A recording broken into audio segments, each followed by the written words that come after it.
Los contenidos de los programas de opinión emitidos en este canal son responsabilidad de las personas que los expresan.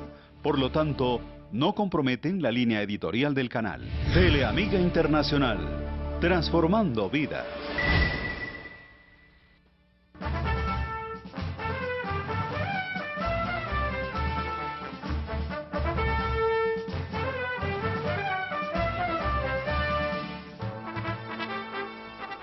En Encuentro con la Nación, temas de actualidad. Hoy nos acompaña el ingeniero químico Antonio Galán Sarmiento. Fue uno de los más sobresalientes constituyentes en el año 91. Y también el doctor Horacio Gómez Aristizábal, nuestro consultor permanente en Encuentro con la Nación. Doctor Antonio Galán Sarmiento, el proceso de paz.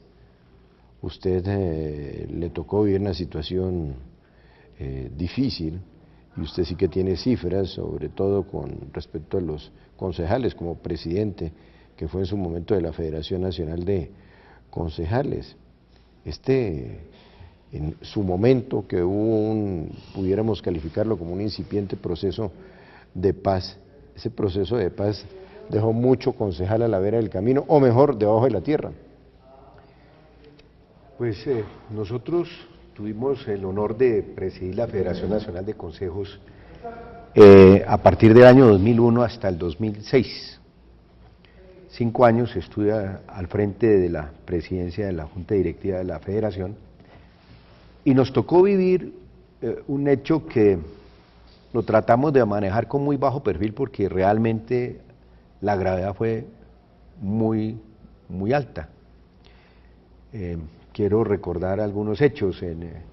Se acordará el país que en el año 2002, empezando el año, el gobierno nacional levantó la zona de despeje y entrábamos en el proceso electoral en el que se elegía presidente de la República y Congreso de la República, año 2002.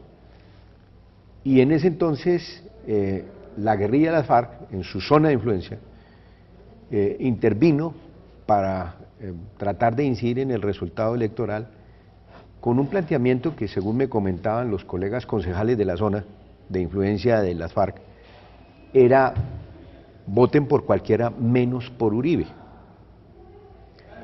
Y en esas zonas, en todos esos municipios, ganó Uribe. Se acordarán ustedes que hubo un titular del periódico El Tiempo que decía Uribe ganó en la Uribe, como para señalar que en el santuario de las FARC había ganado Álvaro Uribe, cuando la campaña que había hecho las FARC era votar por cualquiera de los demás candidatos menos por Uribe. Oye, doctor, una pregunta.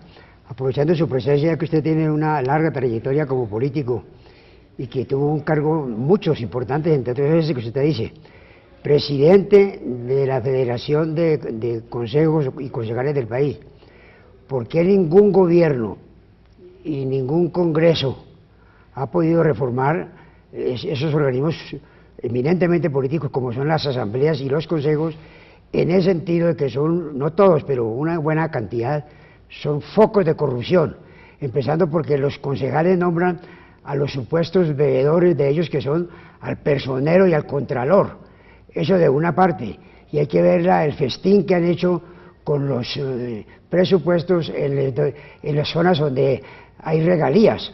¿Por qué ningún gobierno y ningún congreso le ha metido muela a esa reforma? Bueno, ahí hay dos temas que están ambos íntimamente relacionados. Es que, al fin y al cabo, recordaba yo hace poco la frase de Karl von Clausewitz que decía que la guerra era la prolongación de la política por otros medios. Cuando la política no funciona, los pueblos se van a las guerras, a los conflictos internos. Y eso es justamente lo que probablemente en Colombia ha venido ocurriendo, una política que no está funcionando, que no llena las expectativas de los electores y que obviamente, además, en una época bastante excluyente. Usted recordará que una época que si no se era liberal o conservador no podía acceder uno a un cargo público, tenía que ser o liberal o conservador. Que tiemblen los porteros. Eso ya superado afortunadamente. Sin embargo, si uno va a mirar, la democracia funciona sobre una división de poderes, sobre unos órganos consagrados en lo que se subdivide el poder público. Pero en Colombia hay impunidad porque falla la justicia, injusticia social porque falla el legislativo y corrupción porque falla el ejecutivo. La corrupción se produce como consecuencia de la ineficacia y la ineficiencia, y en la ineficiencia es porque los costos de funcionamiento se elevan por las comisiones que se están planteando al interior de todo proceso de contratación, que es vox populi, pero que finalmente no se combate efectivamente. En la Constitución del 91, por ejemplo, se habló de las audiencias públicas, y yo me acuerdo que eso se conspira mucho contra esas audiencias ¿Pero por públicas. qué a los consejos y a las asambleas no se ha cumplido esa promesa de convertirlos en cuerpos administrativos o técnicos que asesoran al alcalde y al gobernador y no los focos de corrupción? Yo diría lo siguiente sobre ese particular: la Constitución del 91 ha sido mal desarrollada legislativamente. La Constitución del 91 planteó una democracia participativa y planteó descentralización, y son dos variables que van de la mano. Si a la descentralización no la acompaña la participación ciudadana, una verdadera participación ciudadana, hay corrupción. Si a la participación ciudadana no se le va acompañando debidamente por una descentralización administrativa, hay frustración. La gente no cree en el Estado, pierde credibilidad del Estado. Esas dos variables son muy importantes, y resulta que la participación ciudadana se ha regulado más. Aquí se ha considerado que participar es recoger firmas, y recoger firmas se supone que hay un gran respaldo popular a todo lo que recoge firmas. Y en la práctica, le voy a contar, yo le planteé al Congreso de la República, siendo presidente de la Federación Nacional de Consejos, le planteé unas reformas profundas a los consejos, dándole unas funciones diferentes a las que hoy actualmente tienen. Presentamos el primer proyecto de iniciativa legislativa de los concejales. Más de 7.000 firmas se recogieron de los concejales para radicar el proyecto en el Congreso de la República. Y allá en el Congreso le dieron muerte a ese proyecto de ley por nocaut técnico, por ausencia de los concejales a las sesiones, por falta de quórum, por el mecanismo más pueril que tuvo el Congreso de la República para hundir ese proyecto en su momento. No hay voluntad política de los padres de la patria para repensar el funcionamiento de los consejos en la medida en que ese nuevo enfoque de los consejos signifique que puedan perder la capacidad de controlar a los concejales para sus intereses de reproducción electoral. Muy bien. Mientras eso ocurra, es muy difícil que en lo local funcionen las cosas. Lo único cierto, y vamos a una pausa, lo único cierto es que hoy los concejales, quien manda es el alcalde. Los concejales se afirma que tienen el control político, pero eso es muy relativo. El alcalde definitivamente, y con la nueva, con el nuevo cambio legal que se le dio a la relación consejo-alcalde, hoy el alcalde es un dictador, y eso lo une en diferentes ciudades. Ya vamos a analizar este tema.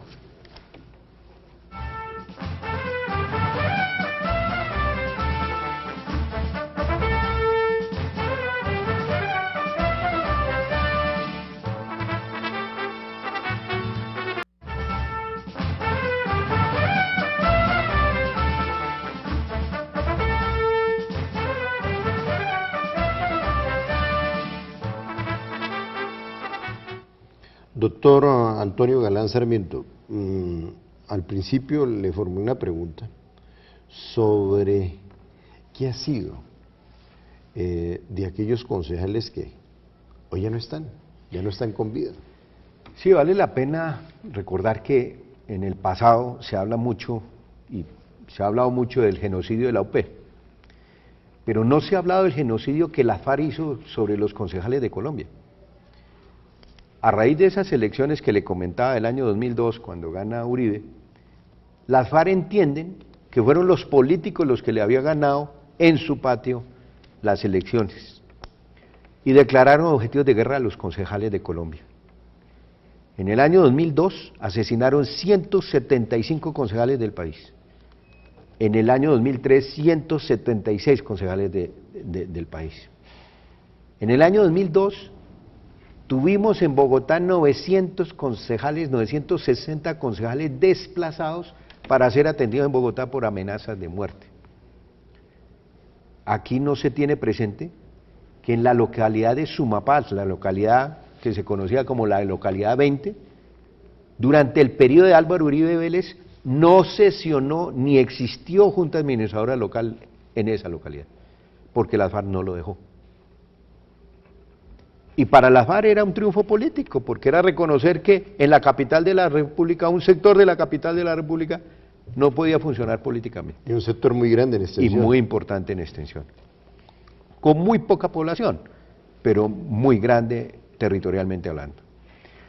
Para ellos era desestabilizar al país, y obviamente era la condición en la que nos encontrábamos en el año 2002. Pero las preguntas que surgen ahora cuando estamos en el proceso de paz, bueno, las FARC van a entrar a hacer política, y eso me parece muy bien. Pero, ¿y si pierden, actuarán igual a como actuaron en el 2002? Las cosas han cambiado. Empiezan a perseguir a los elegidos por el hecho de haber perdido. Es que justamente eso y el paramilitarismo con fines electorales fue exactamente lo mismo, eliminando a los contrarios. O sea, el expediente de eliminar al contrario lo vamos a desaparecer realmente. ¿Qué nos garantiza eso?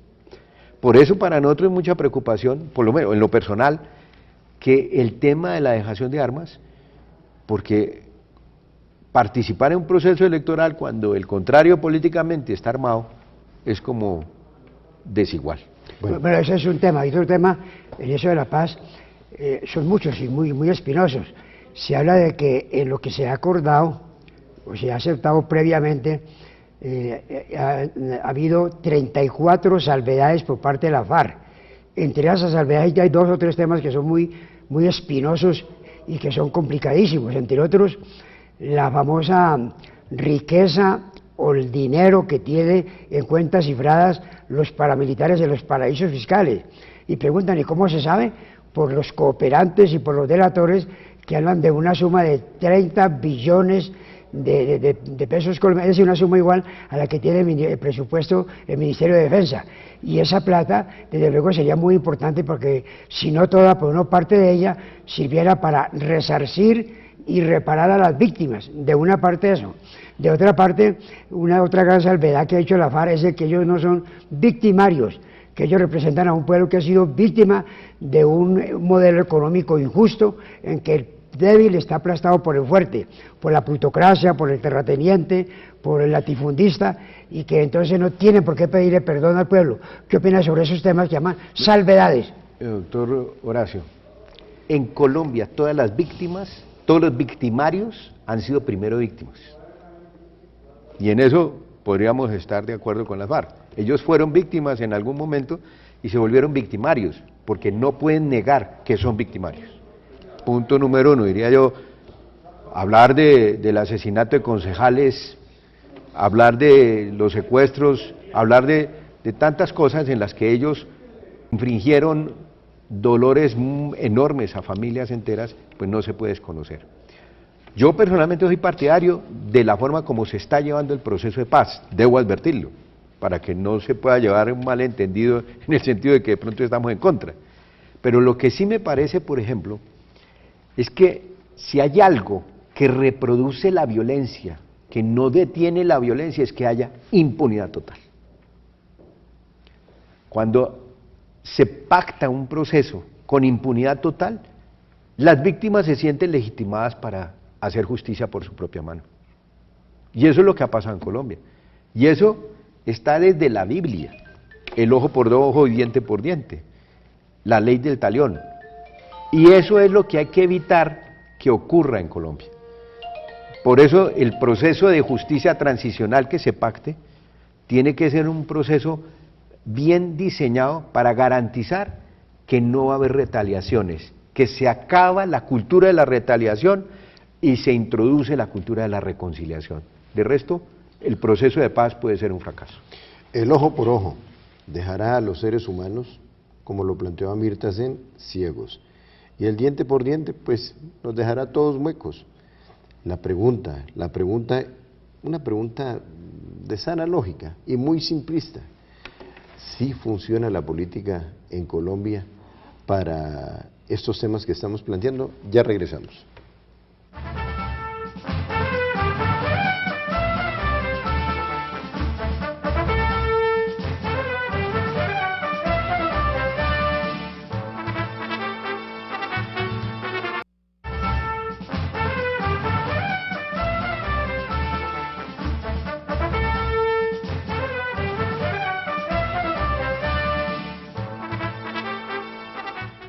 Y hablando si funciona la política, doctor Antonio Galán Sarmiento, en su pragmatismo, el expresidente César Augusto Gaviria, pues hablaba de la justicia transicional, la responsabilidad política, y la responsabilidad política en la Constitución de 1886, pues este fue un país que en un 82% estuvo en estado de sitio.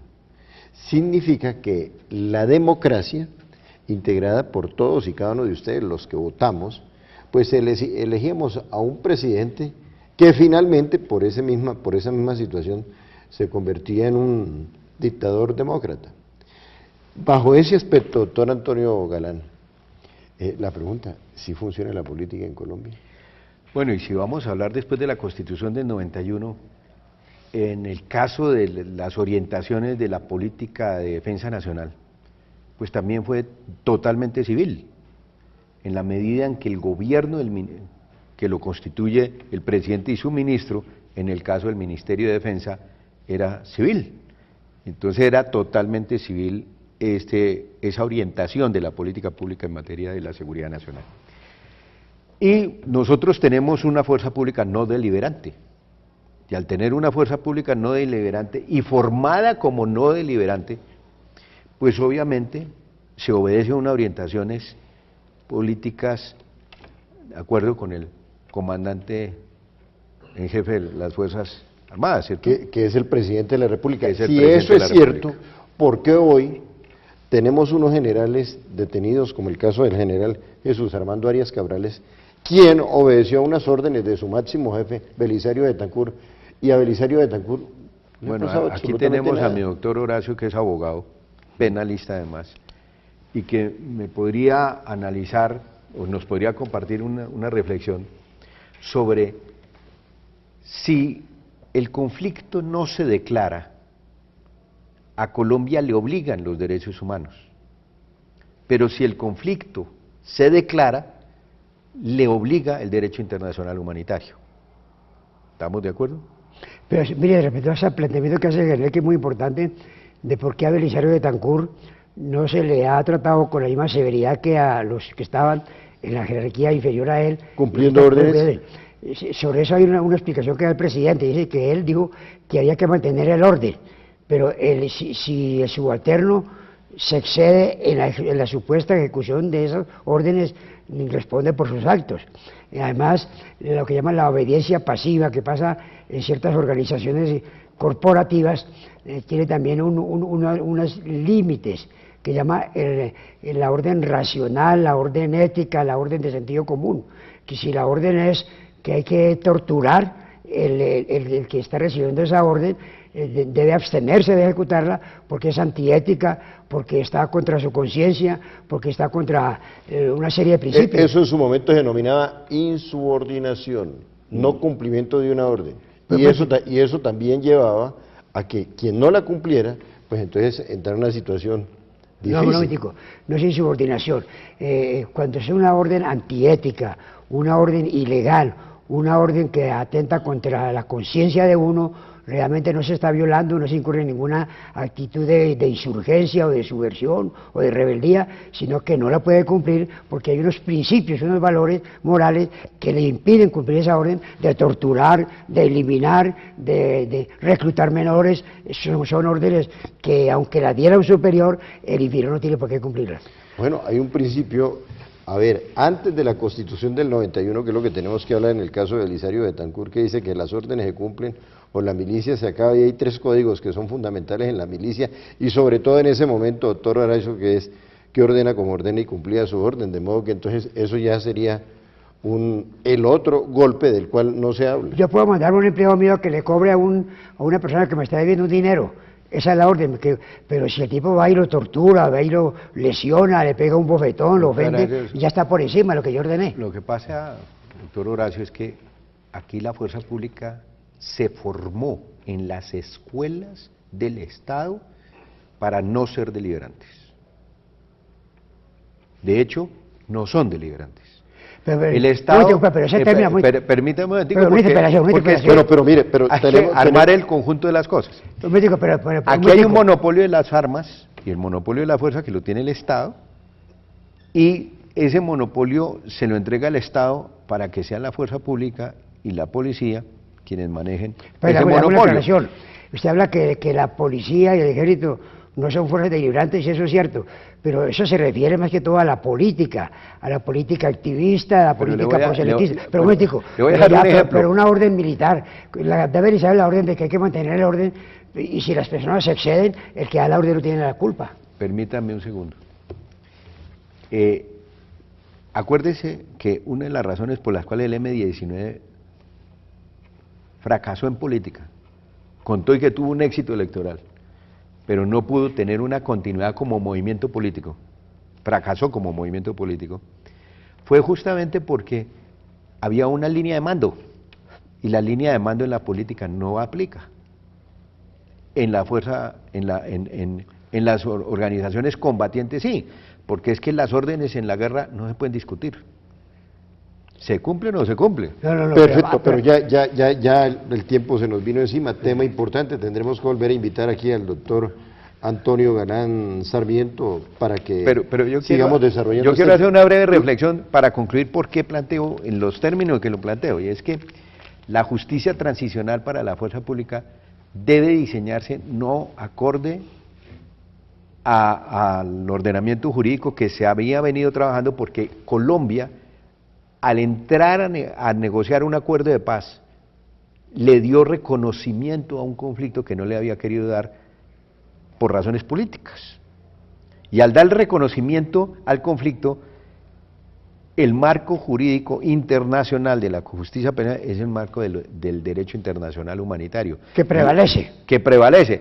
Y entonces ahí hay un marco sobre el cual se debe construir la justicia transicional, el del derecho internacional humanitario. Y yo estoy absolutamente seguro que eso le da un cambio fundamental a todos los procesos que hoy se están trabajando sobre el tema de los militares, que es una de las preocupaciones del presidente Gaviria en su planteamiento sobre la justicia transicional. En Encuentro con la Nación, punto final. Que Dios les bendiga.